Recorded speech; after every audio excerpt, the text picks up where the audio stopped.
This is Chelsea Sizemore, Lab 5, Motion of Falling Objects. The main objective of this lab is to examine the velocity of two objects based on their net forces using Newton's second law. In this lab, we dropped two different objects.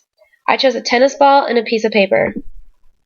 In the first test, we ignored air resistance or drag for both of the objects and only have gravity as the net force. With calculations, it is proven that both objects should reach the ground at the same time regardless of their mass. However, we know in real life this isn't true. So to test this, we added a viscous drag force and see how that affected the velocity of the two objects. To test this experiment, we tracked the two objects in Tracker. For the tennis ball, I put the center of the tennis ball as the center mass and as my origin. The calibration stick is measured at 0.065 meters for the diameter of the tennis ball. The ball is being dropped in the positive x direction. The total time clip was about 1 second, but I only used 0.2 of a second to capture the fall of the tennis ball, with time intervals of 0.05 seconds. My starting point was immediately after my friend let go of the tennis ball, and my ending point is right before the tennis ball goes out of the picture. I did the same thing for object 2, the paper. The total time clip was about 2 seconds, but I only used 1 second of the video, with intervals of about 1/10 of a second. The calibration stick was measured at 0.2032 meters for the length of the paper. The origin and center mass was placed in the center of the paper, and the paper is being dropped in the positive x direction. My starting point was again immediately after my friend let go of the paper, and my ending point is right before the paper is out of the clip. I then used my data and calculated it in Python. First, I changed the equation to the momentum principle formula. P final equals P initial plus F net times delta T.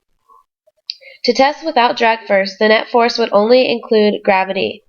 First, let's start with the tennis ball with a mass of 0.057.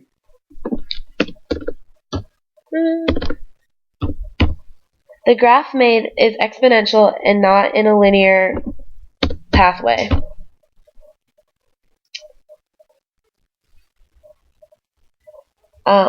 I did the same thing for the paper, except the mass is 0.007.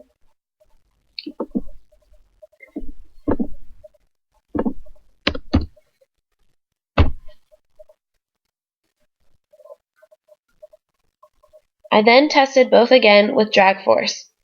Here's a chart from the data with and without drag force.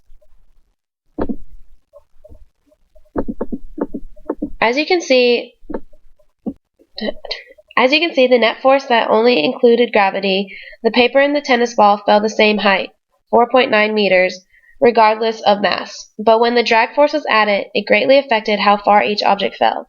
The tennis ball fell twice as far as the paper, from 4.03 meters, and the paper's 2.13 meters, showing that the mass with air resistance does affect each other. Then from the data gathered, I made two graphs for the tennis ball and the paper, the observed position versus time.